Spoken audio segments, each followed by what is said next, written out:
ఒక చిన్న పిల్లి పార్టీకి వెళ్లే దారిలో అకస్మాత్తుగా ఒక తారు ఘీకుట్టింది. డ్రైవర్ అది వీధి పిల్లి అని చూసి అలాగే వెళ్లిపోయాడు. పిల్లి నిస్సహాయంగా నేలపై పడుకుని ఎవరు వచ్చి రక్షిస్తారని ప్రార్థించింది. అప్పుడు ఒక మనిషి అక్కడికి వచ్చాడు.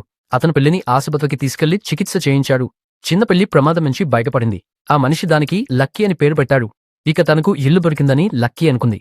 కాని కోలుకున్న తర్వాత మైక్ దాన్ని తన స్నేహితుడి ఇంటికి పంపాలని నిర్ణయించాడు. పిల్లి మాటను అసలు పట్టించుకోలేదు. ఆ స్నేహితుడి ఇంట్లో ఇప్పటికే ఒక పిల్లి ఉంది. అది 15 ఏళ్లుగా తన యజమానితోనే ఉంది. అతని గురించి అన్నీ తెలుసు. లక్కీకి అది చూసి అసూయ వేసింది. తాను మైక్తో అంతకాలం ఉండాలని కోరుకుంది. అయినా మైక్ దాన్ని పంపించాలనే పట్టుదలతోనే ఉన్నాడు. అతనికి తన స్నేహితుడి వద్ద ఒక కుక్క కూడా ఉందన్న విషయం తెలియదు.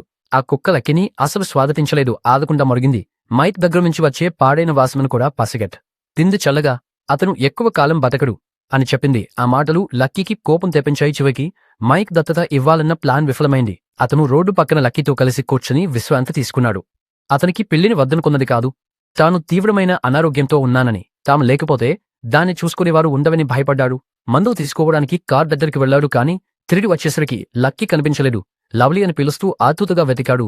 కాని ఎక్కడా దొరకలేదు. ఆశ వదులుకుంటున్న క్షణంలో తన కాళ్ల దగ్గరే ఒక పరిచయమైన మియా శబ్దం వినిపించింది. అతడు లక్కీని ఎత్తుకుని తనకు అది ఎంత అవసరమో అర్థం చేసుకున్నాడు. దాన్ని అధికారికంగా దత్తత తీసుకోవాలని నిర్ణయించాడు.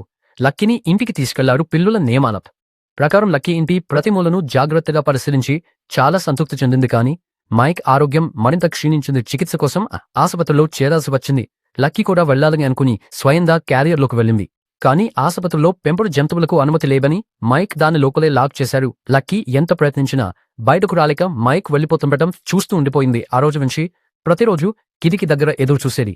చివరికి మైక్ అత్త మంచి వార్త తీసుకొచ్చింది.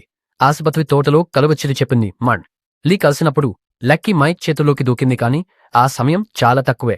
మళ్లీ విడిపోవాల్సి వచ్చింది. కారులో తీసుకెళ్తుండగా మైక్ నుంచి దూరంగా ఉండలేక మధ్యలోని లక్కీ తప్పించుకుంది. అతన్ని రోజు చూడాలనే ఆశతో మళ్లీ వీధి పిల్లిగా మారింది. వానలు గాలు ఎదుర్కొంటూ చివరికి మైక్ మళ్లీ చూసింది. అతడే తన ఒక్కటైన పిల్లి అని తెలుసుకుని అన్ని సార్థకమయ్యాయి. ఆ తర్వాత లక్కీ ప్రతిరోజు మైక్ని కలిసేది.